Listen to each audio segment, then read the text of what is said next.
7 in a row. It's one of those things that's happened. We're in this position, and we were ready to go kind of get that win the other night. It didn't happen. So I think the biggest thing, there's good character in this room, and then, the understanding of it's not over. We got to go, do a job, and you're in a little bit of desperation mode right away. You want to go, this next game's important.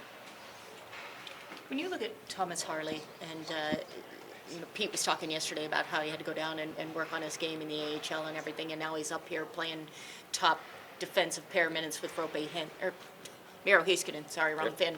But just what have you seen from him in terms of a young guy who's really made an impact?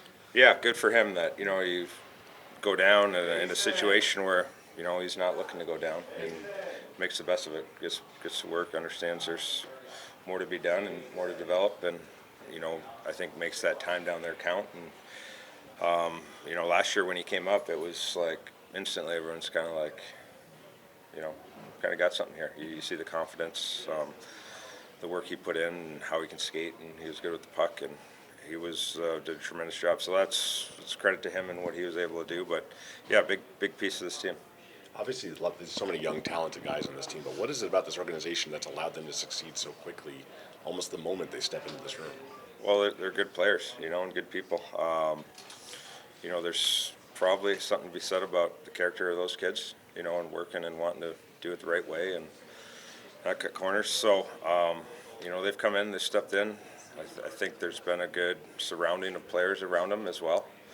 And, you look at what Jamie's been able to do with Wyatt on the ice the last couple of years and being around him and talking. And, so there's different, they've slotted in good spots, I think, on top of it. But they've made, they've left their impact and they've made the players around them better as well. What's been your role in that? I know you've invited some into your home, obviously, so. I don't know, just try to support them. Can you tell us about what Wyatt has brought to your family? I know you've been a mentor to him, but... Yeah, he's a great kid. At home, it's just, it's fun. You see, he loves the game. He's relaxed. It's when we're home, we're just kind of having fun. Hanging out and doing different things. And but definitely, he's been a big piece of this team. Joe, there's been so many good things about the Wyatt story.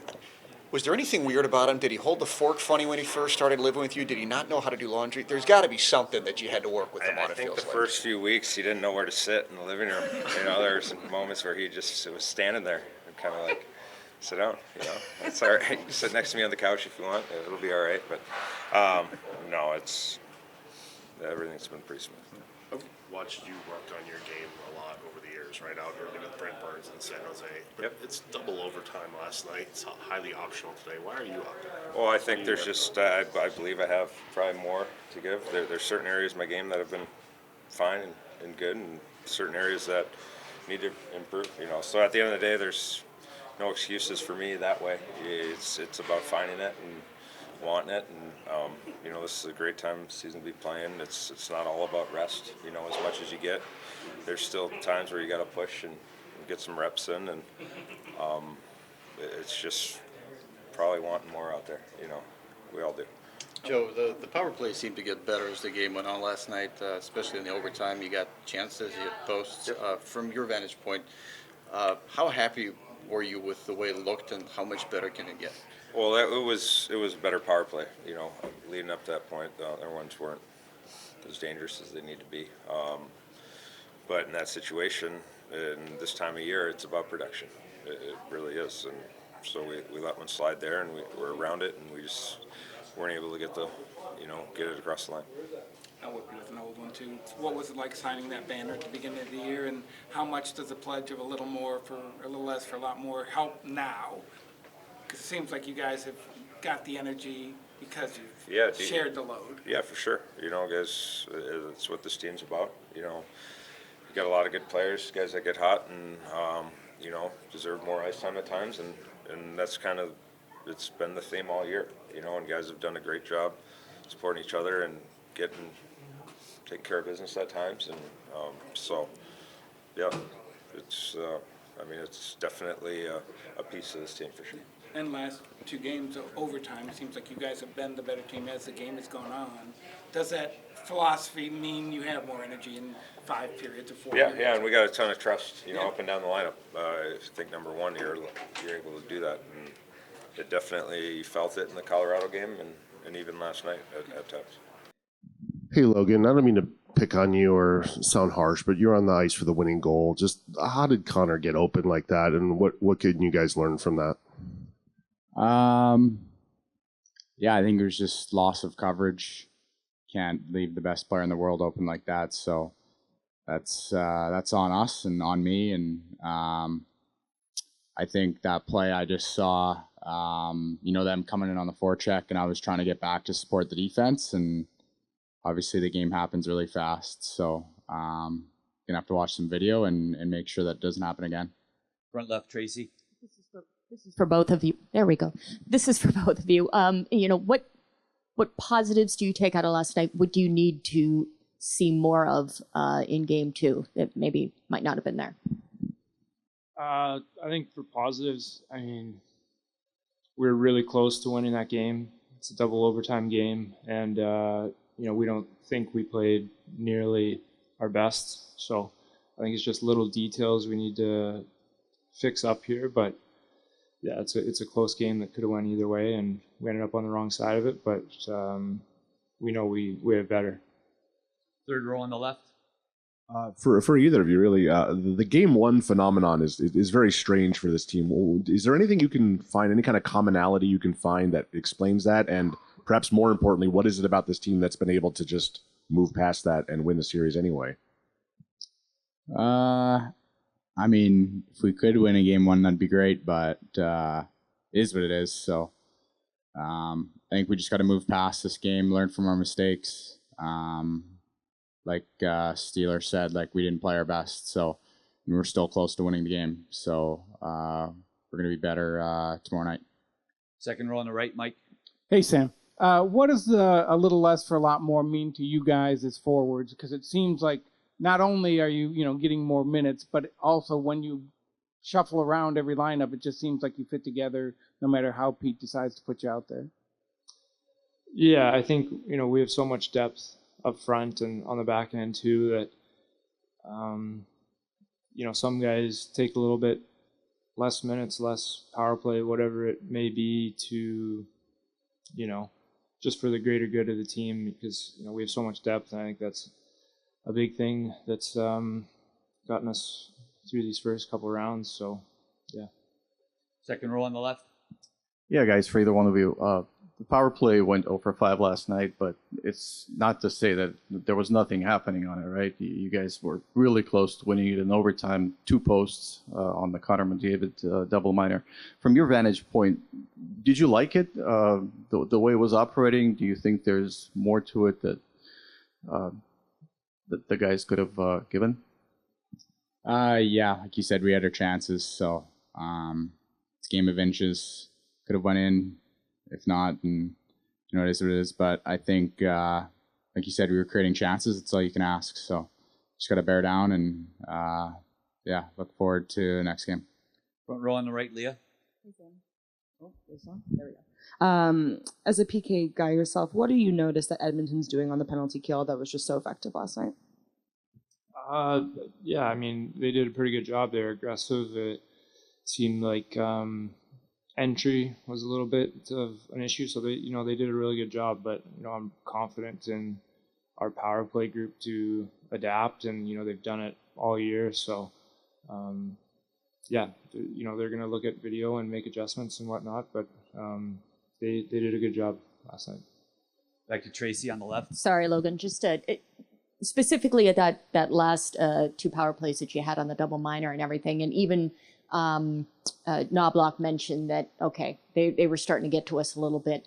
What were you guys seeing specifically in that double minor that you were able to get the chances, you were able to get a little zone time and everything, and how can you push that forward?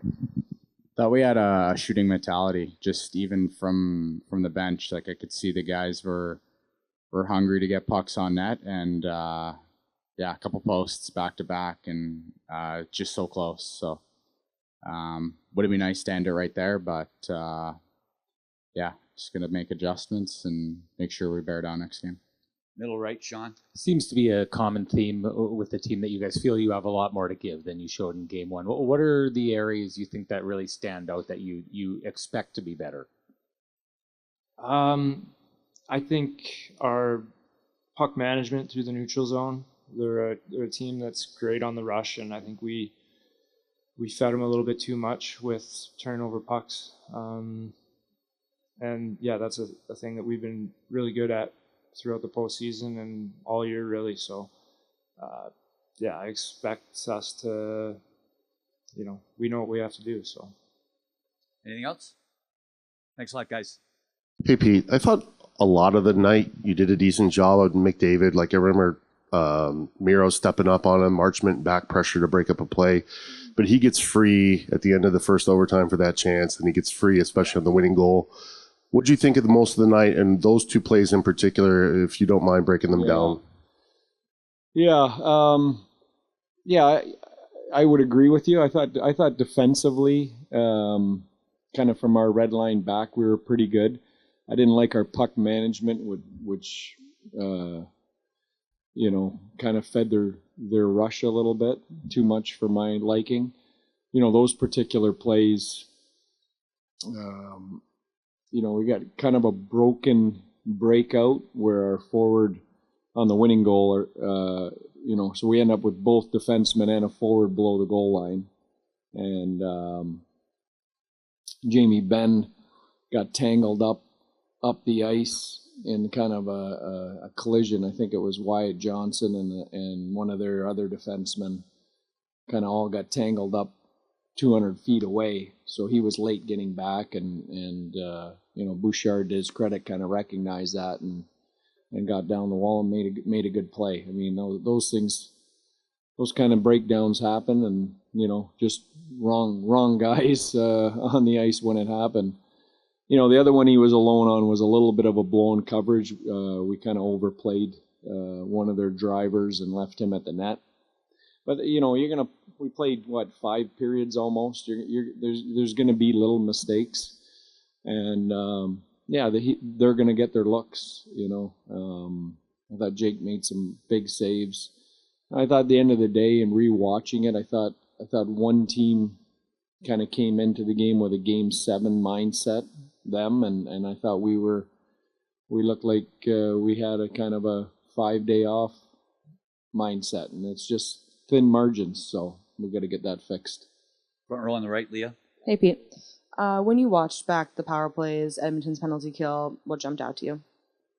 Well, I think it's the same thing I just talked about. I think that bled into our power play too. I think, one team with a Game 7 mindset from a desperation level and execution level, and one not. So we've got to get that fixed, and I think that's both 5-on-5 and power play.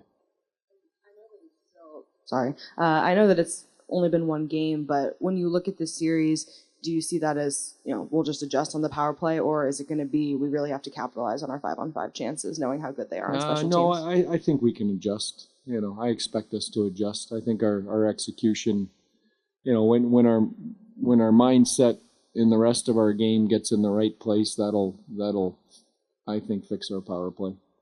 Third row on the left. Pete, what is it about the way this team is built, structured, coached, that's allowed so many young players to step in and succeed so quickly? Yeah, well, one, really good young players. I mean, no, it doesn't matter how good the coach is if you're not hiding players this time of year. At the same time, the fact in double overtime that you've got Johnson and Stankoven on the ice against McDavid is, that's a testament to the trust we have in those kids and how good they are, and the future of the program, because that's a big ask, and those guys have done that every round of the playoffs, against McKinnon last round, against Eichel in the first round. So, same with Harley. So, it's a great feeling as a coach. I think every coach wants to play young guys. I think we all understand the importance of that. But young guys have to allow you to play them too, especially this time of year. And I think, the young players that we're playing in those situations have allowed us to do that. Front left, Tracy. Hey, Tracy. Hello. Pete, you talked yesterday morning about Thomas Harley and the jump that he made going down to the AHL and really crafting his defensive game. It could be heady stuff for a guy to come up here and then you go, okay, you're with Miro Heiskanen. How does that dynamic work? What is it about those two, their games, their chemistry, whatever it is, that it's worked? Yeah. Well, I think both similar skill sets, right? Both big, rangy guys that skate really well, think the game, good offensive instincts. But I think what allows it to work is Thomas Harley's really mindset.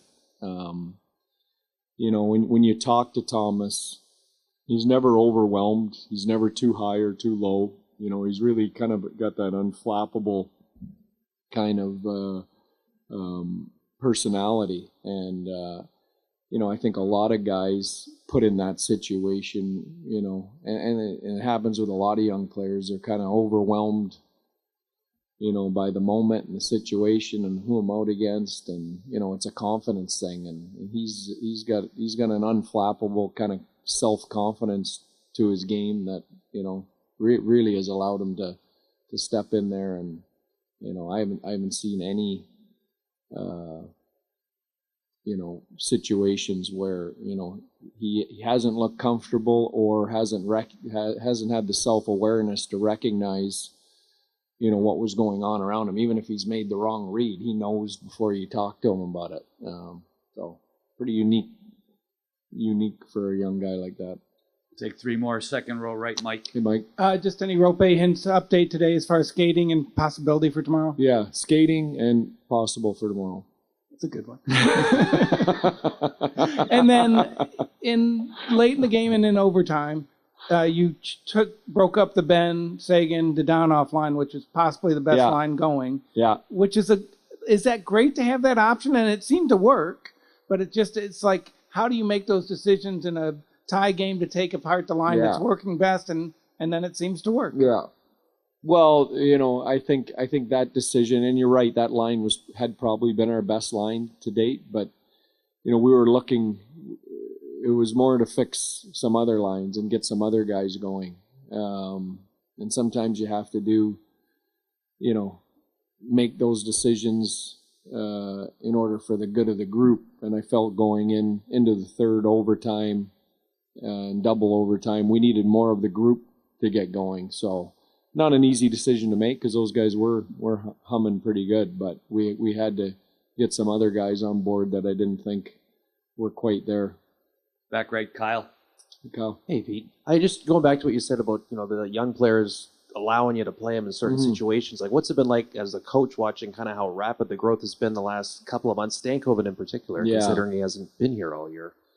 Yeah, it's really rewarding. I mean, we wouldn't be here without the energy that those young guys have infused into our group every day. They've got great energy, great legs. That young enthusiasm, I think, has been really good for our group. Tank's been exceptional. He probably could have come up, obviously earlier in the year. He probably could have made the team out of training camp, but I think Jim, as he always does, made the decision to put him down with the big picture in mind. But I think Jim also knew that and felt that he was going to help us at this time of the year, if he kept progressing on the track he was on. And he did that plus some. I mean, he led the American League in scoring and, was ready when he got here. And I think, because of that, because he took the proper steps, I think the transition's always easier. Last one, second row on the left. Hi, Pete. In this series, we have two teams of which one is just super talented, it's got the superstars, and one team that is super deep, which is yours. As a We're coach, not the other one? No. Well, you may disagree there, but I think that's the overall sentiment from folks. As a coach, what do you think? Like, what is easier to coach? A super talented team that's got a McDavid and Draisaitl and Hyman, or a super deep team that can go 4 lines? And how do you make sure that the deep team wins? It's a great question. I don't know if there's a right answer to that. I think, I also don't think it's as clear cut as that. I think Edmonton has really underrated depth. Like, I'll give you an example. I know the big guys scored for them last night, but I thought, some of their depth was the biggest difference in the game last night. They got some great contributions from their depth, both at 5-on-5 and penalty killing. And I think on the flip side for us, I think our skill is a little underrated. I know the numbers don't bear out, but we have. I think we have guys that have the capability of putting up more numbers if they played in a situation where they played more, or they played the entire power play, and didn't kind of spread it around like we do. So, Thanks a lot, Pete. Okay, thank you.